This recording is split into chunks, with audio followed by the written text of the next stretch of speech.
Assalamualaikum and hello everyone. So today our group will present a related topic on the subprime crisis in more detail. Before we start our presentation, let me introduce my teammate first, which consists of 6 members. My name is Nur Shamila Alipah binti Jafri, followed by Nur Fatihah Jaafar, Nur Liana, Nur Alia Batrisha, Arisha Maisara, and Nur Ain Najia. So not to waste any time, I will take over the introduction to the subprime crisis. So what is a subprime crisis? Subprime crisis is an economic crisis that arises due to the contraction of liquidity in the banking system. Subprime crisis also can be known as a subprime mortgage crisis. It was a multinational financial crisis that occurred between 2007 and 2010, which contributed to the global financial crisis in 2007 to 2008. This crisis is occurred due to the large drop in US house price after the collapse of housing bubble, which has led to the foreclosure, devaluation of securities and housing related to mortgage delinquency. So when the crisis has started? In general, the crisis began in the years before 2007. But in the 2007, the crisis has become to be significant and worsening. It is where the interest rate charged on the house payment is were quite low, that has resulted in more people, especially people with a poor credit or credit problem, have got to qualify for a subprime loan and choose to buy and own a house. Initially, the housing prices rose sharply, but the Federal Reserve raised interest rate to slow house purchases and to prevent serious inflation. But unfortunately, a few years later, the housing bubble burst and caused the house prices to fall, and banks could not set asset values, and the financial system as a whole start to collapse. What is the causes of subprime crisis? The subprime crisis may trace back to a multitude of elements that arose over time. The inability of homeowners to make their mortgages payment has been suggested as one of the causes, due primarily to adjustable rate mortgages resetting, borrower overextending, predatory lending, and speculation. Meanwhile, demand for mortgages has led to an asset bubble in housing. It was noted that adjustable mortgage interest rate would be skyrocketed when the Federal Reserve boosted the federal fund rate. As a result, home value would drop and borrower tends to default payment. Hence, derivative spread risk to all corners of the world. This resulted in banking crisis of 2007, the financial crisis of 2008, the Great Recession. It brought in the deepest economic downturn since the Great Depression. Regulation was also a cause in subprime crisis. In 1999, banks were given permission to operate as hedge funds. Banks also put money into outside hedge fund using the money from depositor. The saving and the loan crisis of 1989 was triggered by this. Many lenders spent millions lobbying state government to change the legislation. Borrowers would have been safeguarded from taking out mortgages they couldn't pay under such regulation. Borrowers that are classified as subprime has bad credit history and are hence more likely to default in payment. To compensate for the increased risk, lenders offer higher interest rate. As a result, many subprime borrowers find making monthly payment too expensive and burdensome. The introduction of interest-only loan has lowered monthly payment, thus making the loans more affordable to subprime borrowers. However, because of the original rates frequently reset after 1, 3 or 5 years, it raised the risk to lender to increasing property market. On the other hand, reassure lenders who believe that the borrowers will be able to resell the home at a better price rather become a defaulter. Every boom is followed by a bust. Housing prices began to fall in 2006, leading to subprime borrowers unable to sell their homes at a higher price which they first bought them. When a home's worth was less than mortgage, banks were unwilling to refinance. Banks, on the other hand, has no option but to foreclose the property. As default increased, banks were unable to sell this credit default swap, leaving them with less money to lend. Those who had extra cash didn't want to deposit their money into bank as they are worried about the defaulter. By the end of 2007, the Federal Reserve had no choice but to act as a lender as a last resort. The situation had circled back on itself. Instead of lending too liberally, banks gave too little, severely depressing the housing market. Assalamualaikum. My name is Nurul Energy Haminti Adini from BA 195E, and today I'm gonna present about solution for subprime crisis.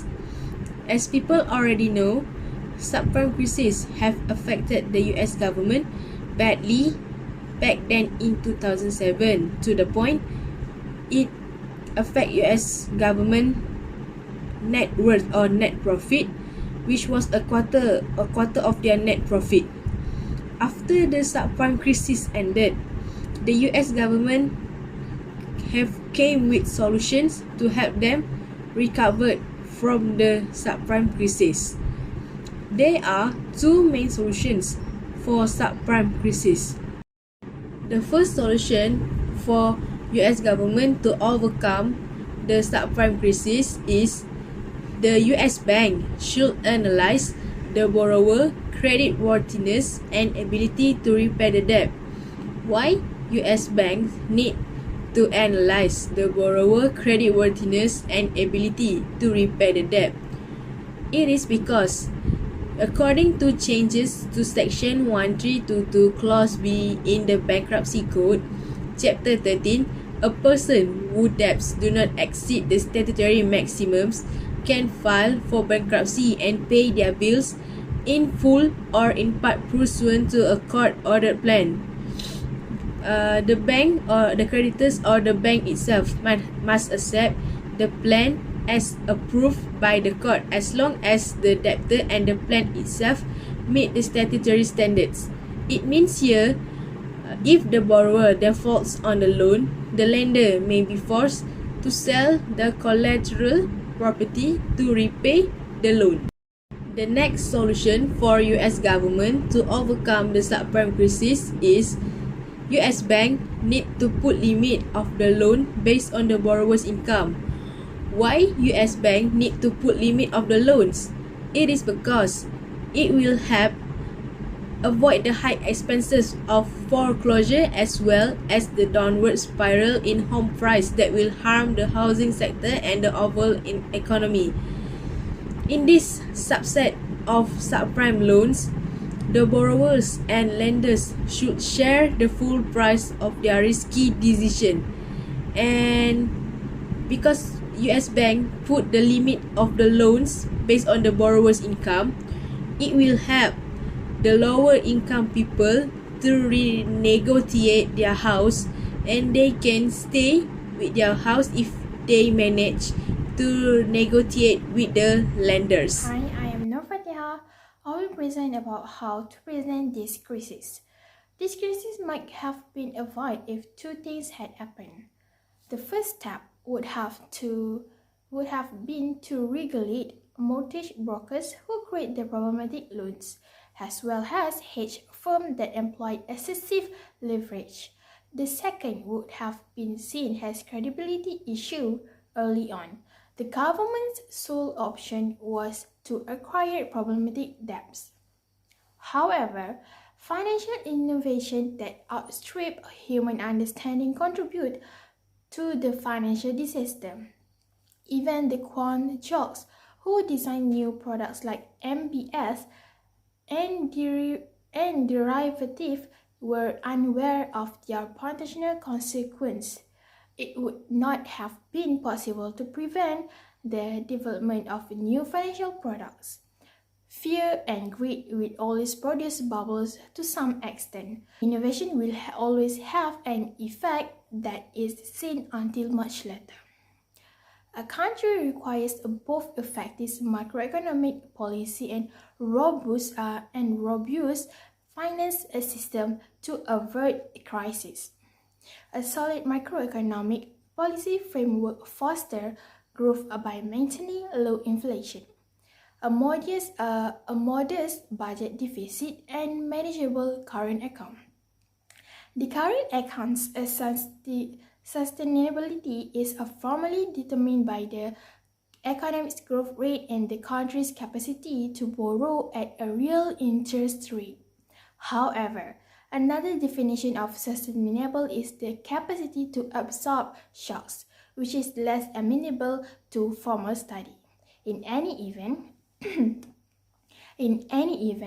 be it current account deficit in the range of 5 to 8% of GDP, depending on the economic growth rate, and settling any higher, it should be reason for caution. Current account deficit support by long-term borrowing, especially foreign direct investment, and more suitable like huge deficit sustained mostly by short-term capital flow are reason for concern. Short-term capital inflows in reaction to high domestic interest rates can be challenging to manage, especially in a scenario where policy limits exchange rate flexibility. This is the well-known capital inflows challenge that many economies striving to stability moderate inflation rates have encountered. This is no simple solution to this challenge, but fiscal policy tightening is the first line of defense. A second option is to boost the exchange rate flexibility. That's all from me. Thank you, and I will pass this presentation to Alia for the next content. I will present about the impact of subprime crisis to US. There are many factors that are related to US debt recession, such as loose lending standard in housing market. It is called subprime mortgage. Lending by banks to unlimited customers has caused US to experience a deep recession. The careless and greed of the bank have brought them down in the end. The subprime crisis in United States is very complicated. Among the effects of subprime crisis on US, liability segment were the most significant financial account for loan and deposit account.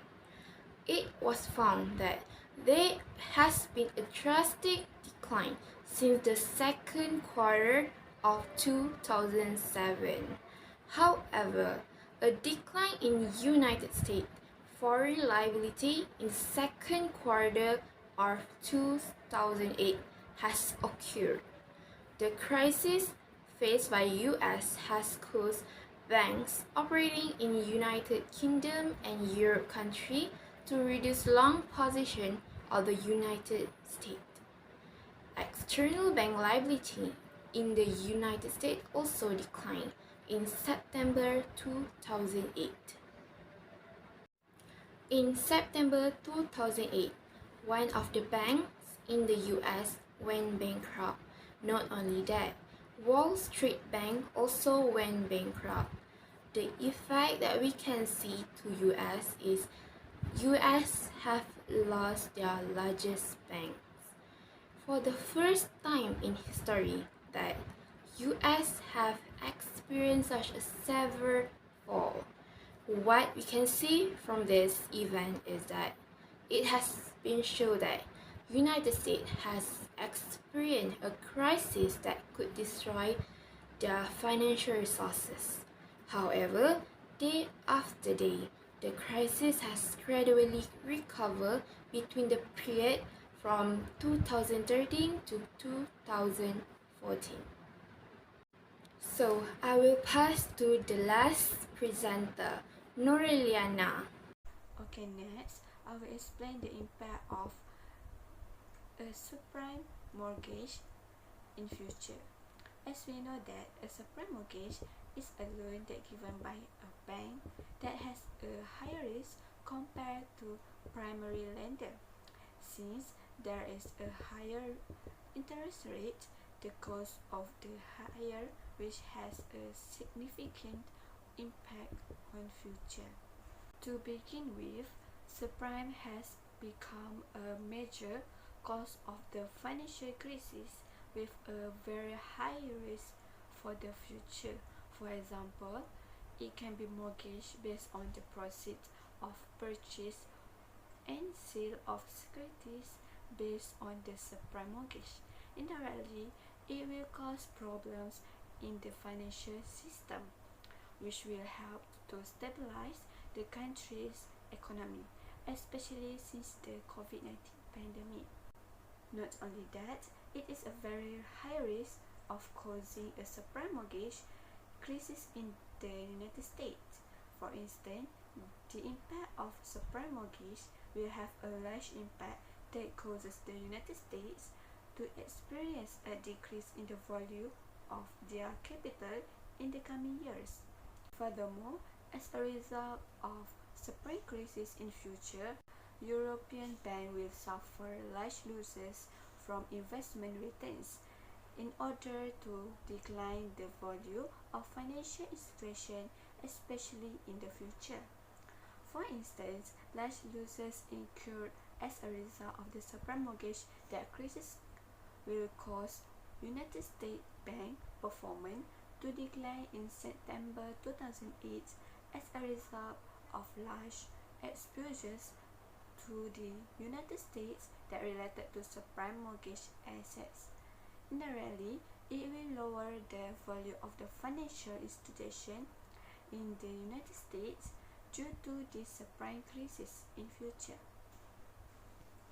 However, it will also lead to an inability to the borrowers to pay the mortgage, especially to pay the personal loans in the future. This is due to the financial market insecurity caused by the subprime mortgage crisis in the coming years. Nevertheless, it has a significant impact on the lender who determines who can be credited to lend financially in the future. It allows for a long period of time to overhaul the financial system in the market during the subprime crisis, especially in the future. Thank you for watching our presentation. I hope you like it.